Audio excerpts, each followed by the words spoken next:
Alhamdulillahirabbil alamin. Alhamdulillahilladzi hadana li hadza wa ma kunna linahtadiya laula an hadanallah. Asyhadu an la ilaha illallah wahdahu la syarikalah wa asyhadu anna Muhammadan abduhu wa rasuluhu wa la nabiyya ba'dah. Allahumma shalli wa sallim wa barik ala sayyidina Muhammad wa ala alihi wa ashabihi wa dzurriyyatihi wa man tabi'ahum bi ihsanin ila yaumiddin, amma ba'du. Bapak dan Ibu, mari kita selalu bersyukur kepada Allah. Dan bahagia itu bukan karena banyaknya harta, bukan karena bentuk-bentuk materi. Bahagia itu adalah perbuatan hati. Hati yang bahagia adalah hati yang selalu bisa bersyukur kepada Allah. Ketika kita bisa mengkondisikan hati kita untuk selalu bersyukur, maka pasti saat itu kita akan bahagia. Dan ketika kita tidak bisa untuk mengkondisikan bersyukur, maka siap-siaplah kita akan menderita. Bahkan orang yang tidak bisa bersyukur itu diancam oleh Allah dengan azab, dengan penderitaan. Maka marilah kita bahagiakan diri kita sendiri dengan terus belajar untuk mensyukuri nikmat yang telah Allah berikan kepada kita, karena pasti Allah sudah memberi sesuatu dan pemberian Allah itu sangat banyak jumlahnya. Jangan mengingkari pemberian Allah itu. Dan pemberian Allah yang paling besar adalah menunjukkan kita menjadi orang beriman. Dengan keimanan itulah maka kita beribadah, dengan keimanan itulah maka kita optimis, dengan keimanan itulah kita punya harapan masa depan, kita punya harapan untuk dimasukkan ke dalam surga, dan dengan iman itulah kita memiliki kekhawatiran, ketakutan terhadap azab neraka. Mudah-mudahan iman kita istiqomah, dan mudah-mudahan iman kita tetap wujud ketika nanti kita dimintai pertanggungjawaban oleh Allah Subhanahu wa Ta'ala. Malam ini kita akan lanjutkan tilawah dan mempelajari surat An-Nisa mulai dari ayat 120. Ayat 120 kita baca sampai dengan ayat 122.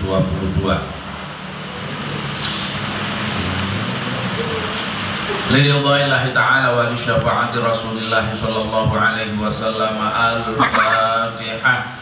A'udzu billahi minasy syaithanir rajim. Bismillahirrahmanirrahim. Alhamdulillahi rabbil alamin. Ar-Rahmanir Rahim. Maliki yaumiddin. Iyyaka na'budu wa iyyaka nasta'in. Ihdinas siratal mustaqim. Siratal ladzina an'amta 'alaihim ghairil maghdubi 'alaihim waladdallin.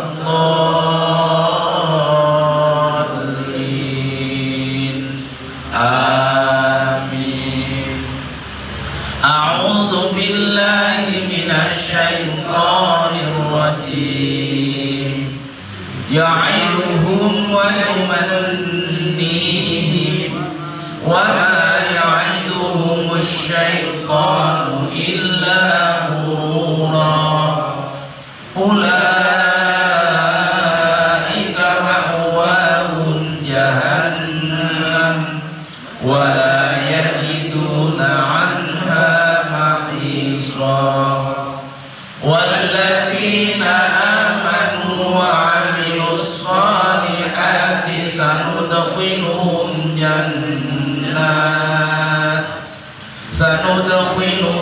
jannatin tajri min tahtihal anharu khalidina fiha abadan wa'dallahi haqqan wa man asdaqu minallahi qila.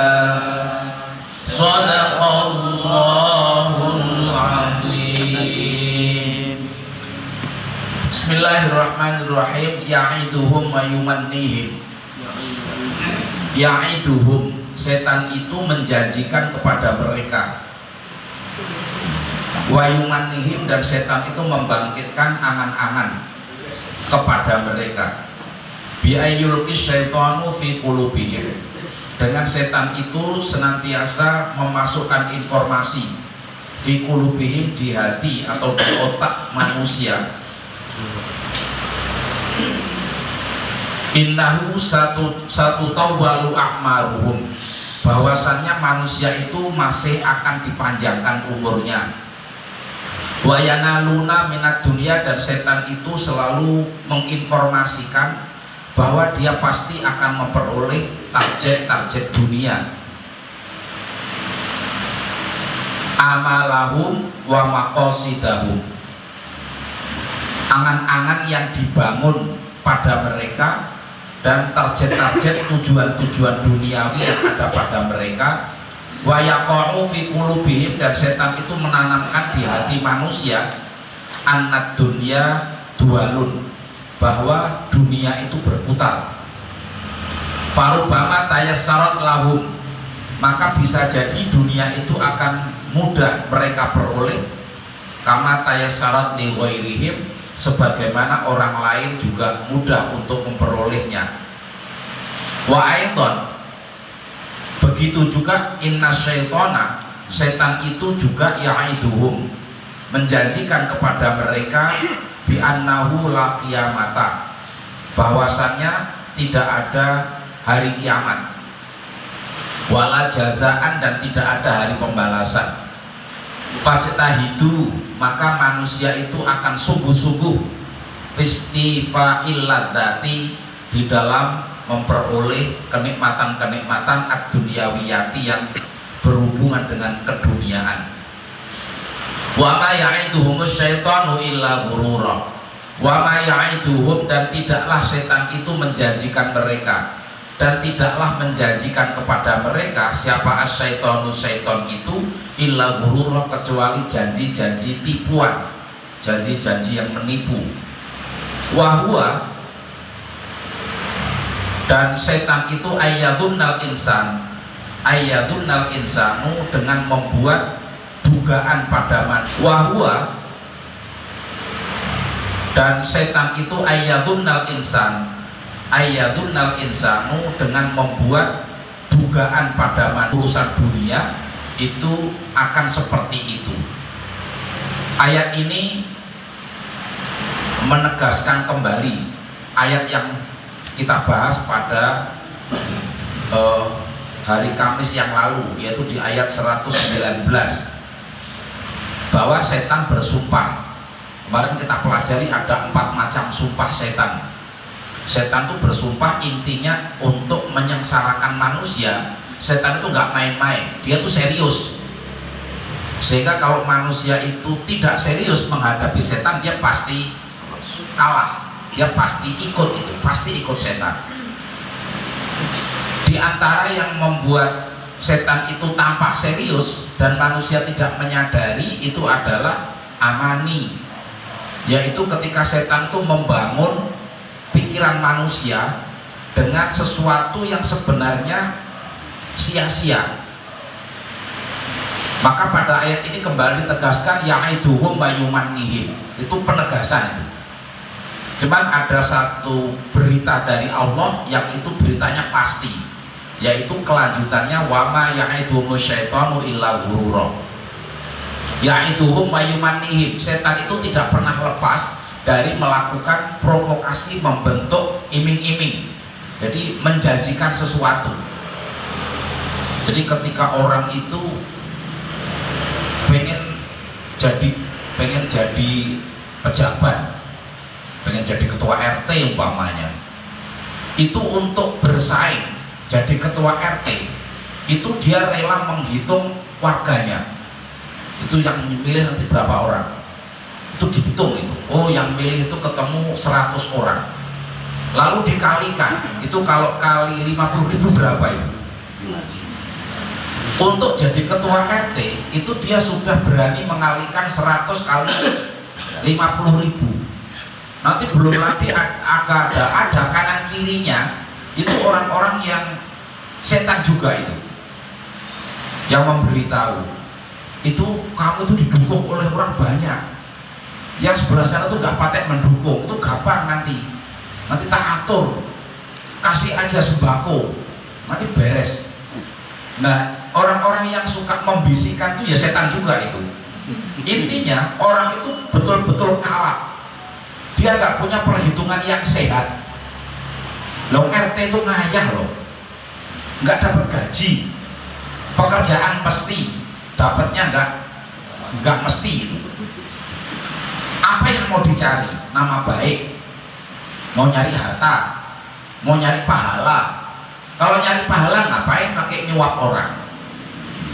Intinya apa yang dibangun menjadi pola pikir yang dibangun oleh setan itu membuat orang itu nggak masuk akal, dan itu dikerjakan gitu loh, itu dilakukan, dan orang tidak merasa bahwa dia sedang dimainkan oleh setan.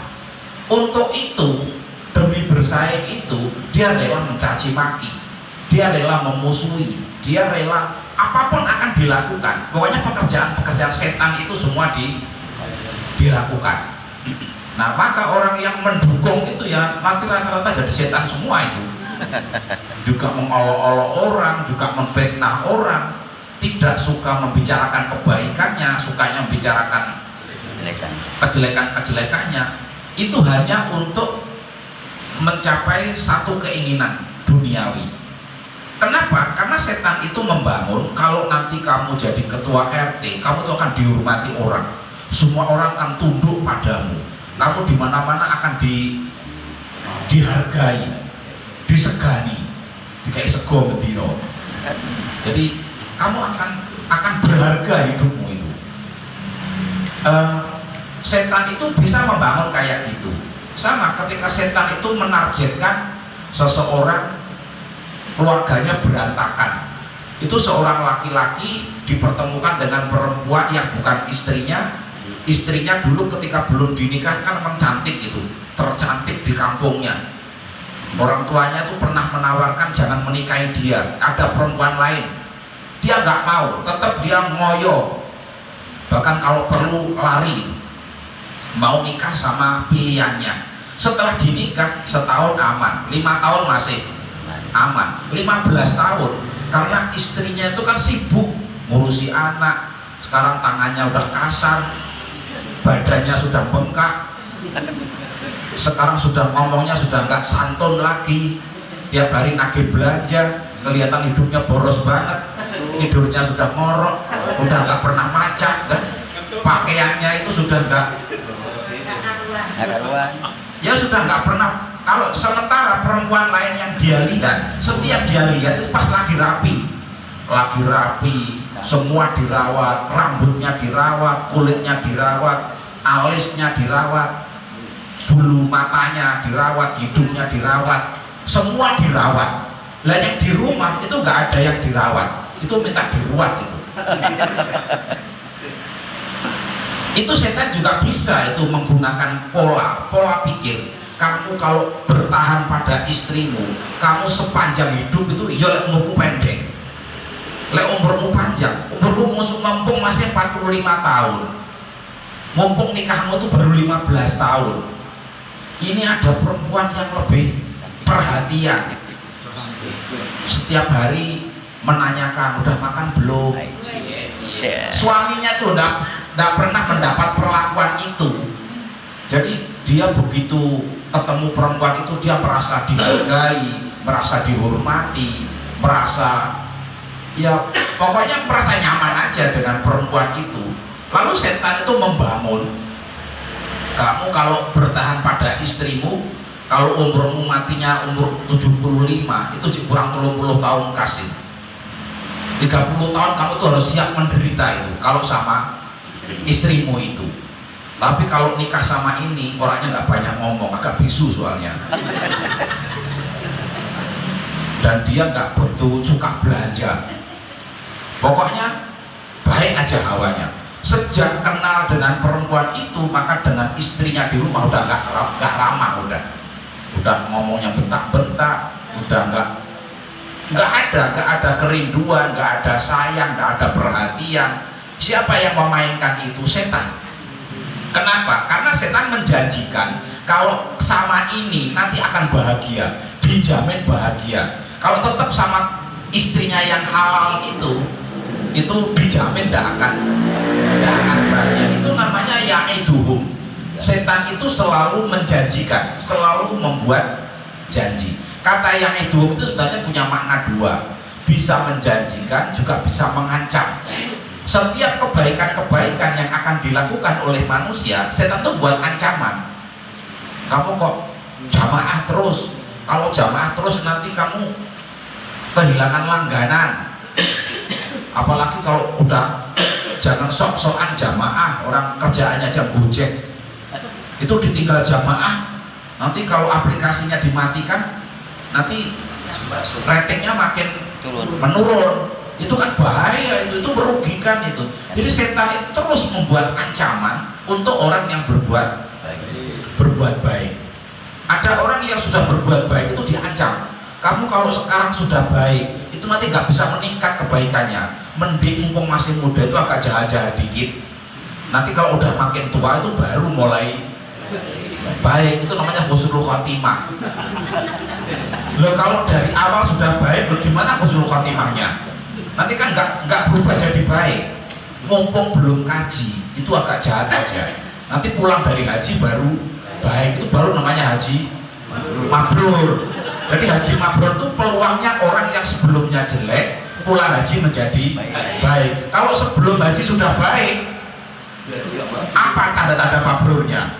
Orang dia dari awalnya sudah baik. Itu setan itu.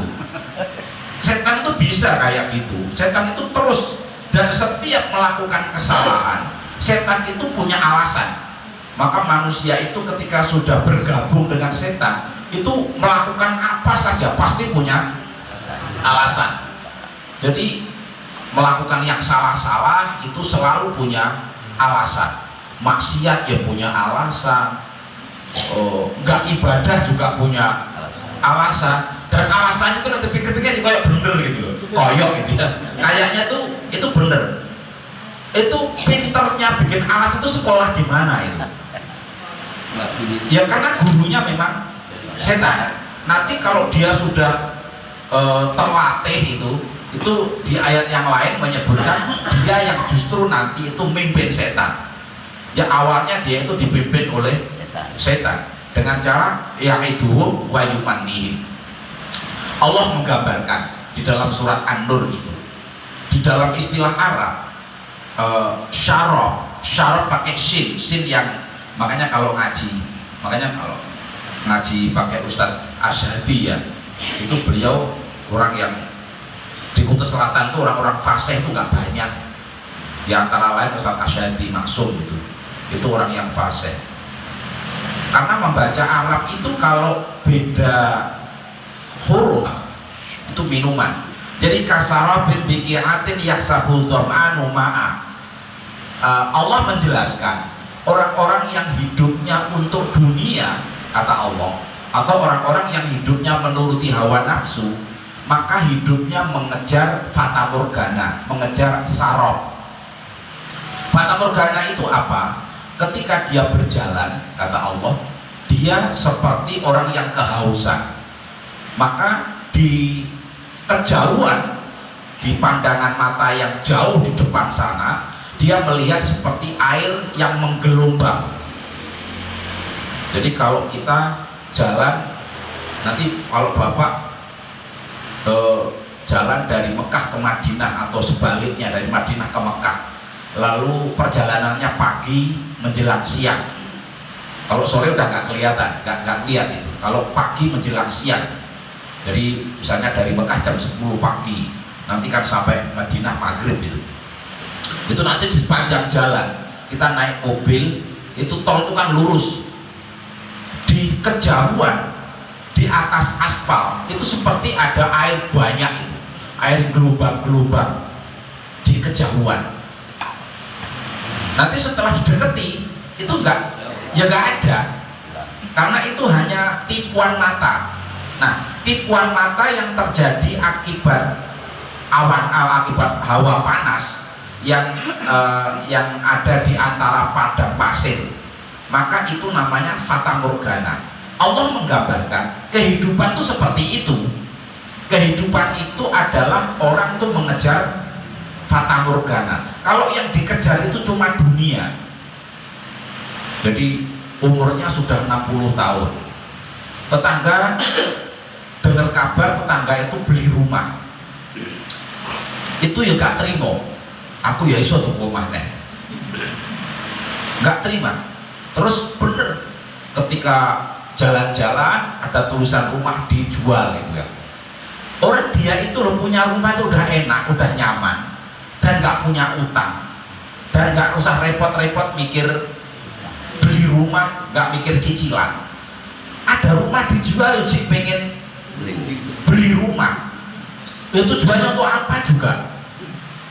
Itu karena setan itu memasukkan pikiran dalam dirinya. Itu kalau rumahmu tambah, nanti investasimu juga banyak, nanti anak-anakmu sudah enak hidupnya. Setan terus membangun. Ya sudah, itu kalau kamu nggak berani utang, apalagi punya investasi. Kalau nggak berani beli rumah, nggak berani nekat, nanti kamu udah akan punya tambahan investasi. Terus itu dibangun. Sehingga karena dia mengejar rumah baru ini, otomatis ibadahnya mulai ketinggalan. Otomatis sudah berani ngutang karena dia punya target. Maka ketika target, ya mohon maaf ya, orang ketika punya target materi itu biasanya pelit. Biasanya itu dia punya uang 100 juta, tapi dia perlu uang 300, kurangnya berapa? 200. Kurang kok Jin? 200. Ada orang yang hidupnya nggak ada target. Dia motor sudah punya, ini dia tanpa target hidupnya. Gentengnya bocor, tapi kan ganti genteng murah. Tokonya genteng siji pasang, beres wes. Lantainya lubang, tinggal di tempel, beres. Akhirnya dia itu di tabungannya hanya punya 3 juta. Dibanding temannya tadi punya tabungan 100 juta, tapi dia punya kebutuhan 300. Dia punya tabungan cuma 3 juta. Itu aja nggak genep, lagi jiko kabeh ora kena. Loh iya kan, kalau di tabungan cuma 3 juta kan paling kena di jiko. Ya cuma paling tinggi kan 2,9 gitu kan. Tapi karena dia nggak punya target apa-apa, nggak butuh beli rumah, nggak butuh beli mobil, dia nggak butuh banyak hal. Ketika ada permintaan sumbangan, dia merasa aku punya uang 3 juta. Kalau saya keluarkan 10%, berapa 10%-nya? 300.000, itu enteng. Keluar 300.000 enteng. Kenapa? Karena hidupnya tanpa tidak nggak menargetkan dunia. Enak itu. Tapi orang yang tadi, karena dia punya tabungan 100 juta, tapi harapannya dia itu mau beli mobil harganya 300, duit lek ngelumpuk nih kurang 200, berani nggak keluarkan 10%? 10%-nya berapa itu? 10 juta, jelas nggak berani.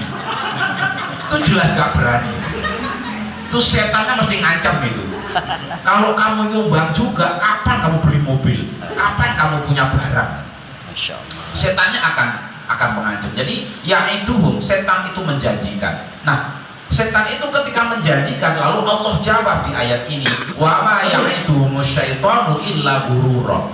Dan setan itu tidak pernah menjanjikan apapun kecuali setiap janji dan ancamannya itu hanya palsu. Itu hanya bohong. Nggak ada yang nyata. Jadi kemarin kan saya gambarkan ada orang yang sudah mati-matian mengumpulkan dunia, siang malam bekerja supaya punya rumah lantai 4. Pokoknya biar seungasan tuh rumah dia paling tinggi gitu. Wes omahe gunung tinggi, tekad pisan. Tapi ketika dia punya rumah lantai 4 itu setelah nabung puluhan tahun dan umurnya sudah 50, itu berhasil bangun rumah. Rumahnya jadi, asam uratnya kambuh. Alamat. Itu berarti kan lantai-lantai yang lain nggak pernah diinjak itu.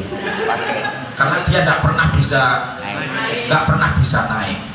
Ada orang itu yang, kalau saya tuh dulu punya contoh itu di kampung itu, di Banyuwangi. Itu ada orang kerjanya di Lampung.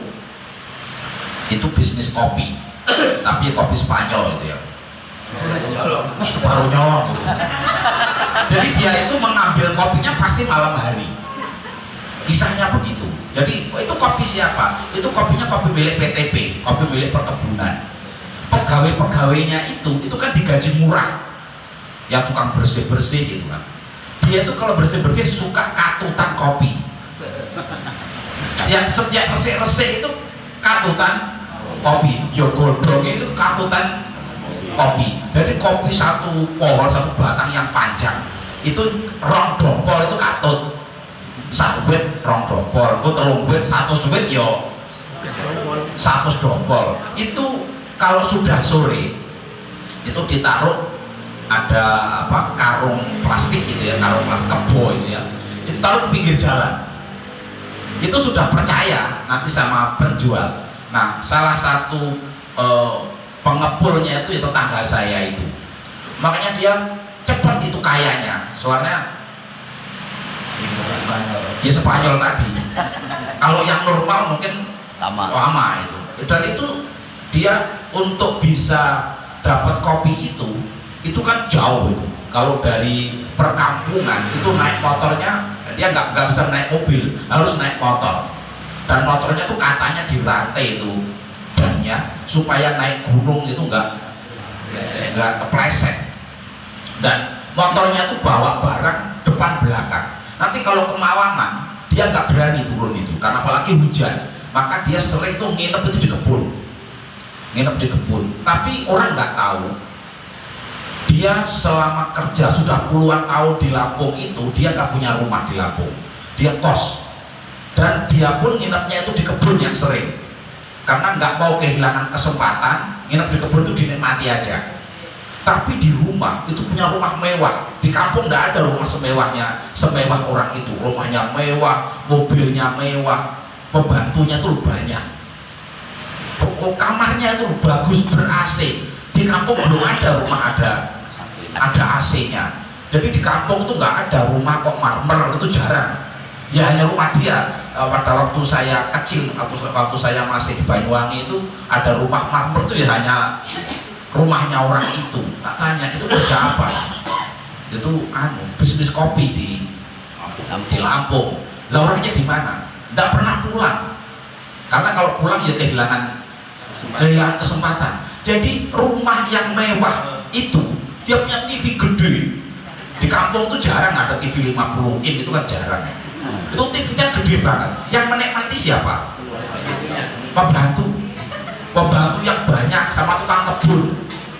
Jadi punya mobil mewah itu kalau pagi belanja ke pasar itu yang naik pembantunya. Ada anak-anak yang lucu, ada kamar yang ber-AC, ada fasilitas yang mewah, itu semua yang menikmati orang lain. Si Bombok itu yang menikmati. Dia sendiri yang mengumpulkan uang itu di mana sekarang? Tidur di kebun, dikeroyok nyamuk. Itu tak pikir, loh hidup tuh kok bolak-balik. Kenapa orang itu nggak berpikir untuk menikmati saja itu loh? Itu nggak kepikir untuk menikmati. Ketoknya mau sampai mati ya dilakoni itu. Dia nggak kepikir nanti bagaimana menikmati, bagaimana menyempurnakan hidup untuk ibadah. Itu sudah nggak kepikir. Nah, apa yang dibangun oleh setan itu rata-rata adalah kepalsuan. Jadi kamu kumpulkan harta nanti supaya hidupmu enak, ya nggak enak juga. Anakmu itu sebelum mati harus kamu tinggali harta yang banyak biar gak sengsara kayak awakmu. Rata-rata orang tua itu kan menginginkan anaknya gak sengsara kayak bapak. Padahal hidup itu satu proses yang pasti. Siapa yang ingin mulia maka dia harus rela menderita. Itu rumus itu. Jadi kalau anak diciptakan gak mau menderita, yo siap-siap gak mulia. Ada orang tua, begitu orang tuanya meninggal, anak yang rukun tuh malah tukaran. Begitu dapat warisan, masing-masing mengklaim bahwa warisan bagiannya itu bukan tanah yang baik, bukan warisan yang baik, sing apik wae kakange. Akhirnya ora trimo karo kakange. Aku sampai mikir tuh kalau ada orang tengkar gara-gara warisan, coro bapaknya mati dalam keadaan melarat, insya Allah anaknya rukun dia. Itu goro-goro bapaknya mati dalam keadaan kaya. Terus saya itu ada tuh bukan setiap hari, setiap ketemu itu mesti ngomongnya hartanya orang tuanya. Saya sampai mikir, ya Allah, umpomo ibu itu bapak itu nggak kaya, mesti anaknya nggak berantem karena sibuk nyari harta masing-masing atau sibuk mengumpulkan yang dibutuhkan itu masing-masing, nggak mengandalkan harta orang tua. Jadi kalau setan mengatakan carilah harta yang banyak supaya warisannya banyak, supaya anak-anaknya ayem tentrem, itu salah. Yang terjadi adalah ketika anak ditinggali harta, itu malah dia nggak ayem. Anak yang mau berjuang, bapak-bapak yang dari Jawa rela berangkat dari rumah ke sini bekerja dari nol, kan dari nol ya dulu, mulai tukang gali lah sampai tukang ngubung, itu kan bekerja dari pekerjaan yang paling rendah sampai pekerjaan yang paling tinggi itu dilakoni kabeh. Kenapa mau begitu? Ya soalnya bapaknya lagi opo-opo, lek bapaknya sugih insya Allah lah gelem gitu. Jadi salah, setan itu membangun pikiran kepada kita itu pikiran-pikiran yang keliru, dan itu pengikutnya banyak. Allah mengingatkan ini agar kita itu sadar. Kalau orang Jawa bilang ngono ya ngono, tapi yo ngono. Bekerja ya bekerja, tapi bekerjalah karena Allah. Soal kaya atau tidak kaya itu takdirnya masing-masing. Tapi setan tuh nggak bisa begitu. Setan itu mengatakan kalau orang itu bisa berhasil, kamu juga pasti bisa. Padahal Allah itu mentakdirkan kita itu beda-beda. Ada yang takdirkan, ada orang yang kemarin, artinya baru 10 tahun yang lalu itu dia miskin, nggak punya apa-apa, nggak berharga sama sekali dan nggak dihargai orang. Allah merubah keadaannya dalam waktu yang singkat, cepat sekali. Kehidupannya langsung berubah, dia langsung dihormati orang, dia langsung berharga, dan penampilannya juga sudah berubah total. Itu Allah berkuasa, maka Allah juga berkuasa mentakdirkan. Jadi kenapa ada orang itu mau korupsi? Orang korupsi itu kan nggak mendadak. Orang korupsi itu sudah memulai karirnya itu dari SD. SD itu harus pinter dia. SD-nya ranking 1, SMP-nya juga ranking 1, SMA-nya juga ranking 1, masuk perguruan tinggi tanpa tes, terus lulus cum laude S1, S2, S3, baru jadi pejabat. Kalau goblok itu jadi pejabatnya nggak naik-naik pangkat, maka nggak ada kesempatan korupsi. Yang korupsi itu kelasnya harus pimpinan kan. Jadi ketika jadi pejabat puluhan tahun bayarannya nggak banyak, cuman segitu-gitu aja, standar lah. Untuk pejabat golongan 3 ya paling 6 juta. Ya walaupun setingkat bupati itu gaji pokoknya ya 7 juta, 8 juta, itu kalau dihitung dari PNS itu nggak banyak. Setelah dihitung-hitung, ternyata di mejanya itu ada kesempatan banyak uang yang orang lain nggak ada yang tahu. Yang tahu hanya dia sama sekretarisnya. Akhirnya dia ngomong sama sekretarisnya, ini ada uang, ini kalau kita makan sendiri itu nggak ada orang tahu. Dan yang sudah semuanya juga begitu. Itu pejabat yang lain juga ngalaminya seperti itu. Jadi kalau kita nggak pakai uang ini, ya rumah kita akan tetap jelek, mobil kita tetap jelek, utang tetap nggak lunas-lunas, kita tetap nggak bisa nyekolahkan anak di sekolahan yang favorit. Ya, kesempatannya ya hanya menggunakan uang ini. Nah, setan itu membangun image, membangun mimpi bahwa itu harus dipakai uang haram itu, karena kalau nggak dipakai ya dia sama dengan membiarkan hidupnya menderita. Jangan mau. Jadi kok gelem-gelemen jadi orang menderita.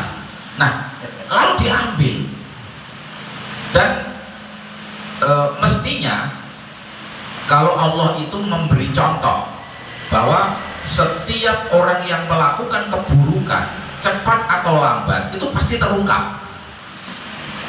Jadi kalau dulu pernah kita ceritakan bahwa Umar bin Khattab itu tidak percaya dengan tangisan seorang ibu yang menangisi anaknya yang ditangkap karena mencuri. Jadi Umar bin Khattab itu pernah menangkap pencuri anak muda, lalu ibunya itu membela dengan mengatakan, wahai Amirul Mukminin, anak saya baru sekali ini mencuri. Maka kata Umar, ibunya itu membela dengan mengatakan, wahai Amirul Mukminin, anak saya baru sekali ini mencuri. Maka kata Umar, kamu bohong. Allah tidak mungkin menampakkan aib seseorang ketika dia masih melakukan sekali atau dua kali. Kalau Allah sudah tunjukkan di depan orang lain aibnya, itu berarti dia sudah melakukan lebih dari 3 kali. Itu rumus itu rumus yang dipegangi. Berarti enek suami kok chattingan karo konco SMA umpamane, terus konangan bojone, lek wis konangan bolak-balik bisa di. Karena kalau masih sekali 2 kali Allah tuh masih nutupi. Makanya yang sudah 2 kali berhenti aja. Karena nanti kan 3 kalinya ketahuan itu. Lama-lama akan ketahuan. Nah, ketika orang itu sudah melakukan kesalahan, kemudian ketahuan, maka orang itu berusaha bohong. Bohong itu juga dimainkan oleh setan. Kamu harus bohong, gitu kan. Biasa kalau ketahuan, bohong itu juga dimainkan oleh setan. Kamu harus bohong, gitu kan. Biasa kalau ketahuan kan berarti alasannya macam-macam. Setan menjanjikan lagi kebohongan. Jadi makanya kalau orang itu berbuat salah, kemudian ya jangan orang lah, awake dhewe ya.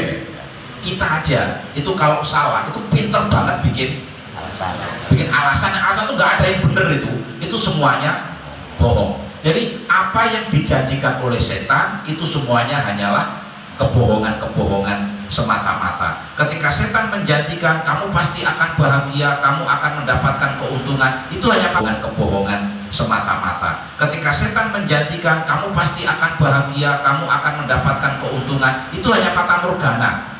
Itu tidak terjadi. Kamu harus bikin rumah yang gede, nanti kalau punya tamu supaya enak, itu sepanjang duwe omah untuk tamu grup pisan tok. Padahal lek ngopeni timbangane tamu gur setahun pisan buat nginep nang hotel bayar enak, itu sepanjang duwe omah untuk tamu grup pisan tok. Padahal lek ngopeni timbangane tamu gur setahun pisan buat nginep nang hotel bayar. Banyak hal-hal yang kelihatannya enak, kelihatannya baik, banyak hal-hal yang kelihatannya enak, kelihatannya baik, kelihatannya menjanjikan, tapi itu bohong. Semua itu bohong. Hanya nanti di ayat berikutnya baru Allah itu wa'dallahi haqqan wa man asdaqu minallahi qila. Jadi hanya janji Allah lah yang paling benar. Kalau Allah yang menjanjikan itu pasti benar. Jadi siapa yang berbuat nanti akan dibalas. Siapa yang berbuat baik, siapa yang mengucapkan kalimat tauhid, siapa yang mengucapkan kalimat tahlil, siapa yang berucap itu nanti semuanya benar itu. Siapa yang menjalankan sholat subuh lalu sebelumnya dia dahului dengan qobliyah subuh, setelah sholat subuh dia nggak langsung pulang tapi masih menunggu waktu terbit. Setelah terbit dia tunggu lagi 15 menit lalu dia sholat isyraq 2 rakaat, maka dia mendapatkan pahala haji dan umroh. Itu setan yo ngaco. Lek ngono carane kapan nek pegawe. Loh, padahal waktu isyraq itu sekarang itu terbit itu sekarang kan jam 5 lebih 47, urung jam 6.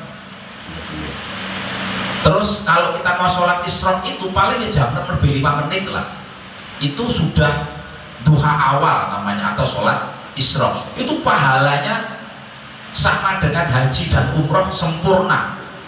Walaupun kalau dia belum haji dan dia kaya ya masih wajib haji, tapi pahalanya sempurna. Itu pahala hajinya sempurna. Artinya kalau pahala itu berupa uang, kalau orang haji itu berapa biayanya? Kemarin kan diumumkan itu, katanya haji itu 105 ya.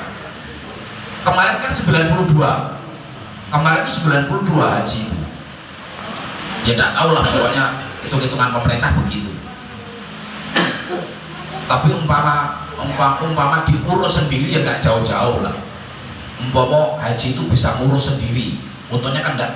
Sekarang kan belum bisa kita ngurus, walaupun sudah ada online haji itu, tapi tetap di sana tetap diminta ada agent. Nah, antara agent dan pemerintah itu kan dua sisi yang berbeda. Kalau pemerintah itu kan negeri, kalau agent itu swasta. Nah, umroh itu yang paling murah juga berapa? Jadi orang itu kalau haji dan umroh itu biayanya tok itu 150 juta lah. Haji dan umroh itu hanya didapat dengan antara jam 4 sampai jam 6. Itu megawe rong jam. Itu kalau dikalkulasi dapatnya 150 juta. Itu yang tidak tertarik, kok mesti goblok dong. Dan yang tidak tertarik itu orang yang terpengaruh setan. Kalau dia pinter dan dia percaya kepada Allah, pasti tertarik. Ngantuk-ngantuk rintek budal jamaah subuh. Walaupun tadi malam nonton bola Spanyol itu sampai Spanyol bener itu ya, bukan yang separuh nolong. Dia nonton Spanyol tuh rampungnya jam 3 daripada ketiduran wis ning musolai. Dia kejar itu, kenapa? Karena pahalanya banyak. Kenapa dia percaya kepada pahala? Bapak dulu pernah waktu ada Raja Salman itu ya, itu di hotel Sun Regis. Saya dapat informasi itu, nggak tahu bener apa enggak itu. Katanya banyak hotel di Eropa itu yang bisa melayani seperti pelayanan raja. Walaupun bukan raja, itu kalau punya uang itu akan dilayani seperti raja. Itu sak hotel di blok dewe, pantene ya dikuasai dewe. Itu katanya kalau mau menu yang kayak gitu harganya 1 hari 1 miliar. 1 hari 1 miliar. Lelek kelasnya awal dewe omahe ning Ungasan. Untuk bisa menikmati itu sehari cukup enggak? Sehari saja nggak cukup. Kalau nggak cukup, harapan kita bisa menikmati itu nanti sebentar lagi. Ya pengen tanya apa-apa, ya pengen cepat amperan yang Israel. Tapi nanti pasti ngalami, kita pasti akan dapat tuh kesempatan gitu kan. Jadi di surga itu bukan hanya sehari, di surga itu bertahun-tahun, kholidina fiha abada. Dan fasilitasnya jauh dibanding dengan yang disiapkan hotel yang melayani raja. Jauh. Kalau di hotel kan pelayani gemeringet ya, lanang-lanang welek-elek keringetan tuwek-tuwek. Itu kalau di surga itu yang melayani bidadari-bidadari semua seusia, laki-laki juga seusia. Itu gilmanun mukhalladun. Yang laki-laki itu laki-laki muda yang usianya rata. Perempuannya yang namanya bidadari itu juga wanita-wanita yang usianya rata. Nggak keren deh swarga kok sing layani bok-bok itu kan. Itu nggak keren belas. Itu Allah tuh menjanjikan yang jauh lebih hebat. Nah, dari mana biaya itu?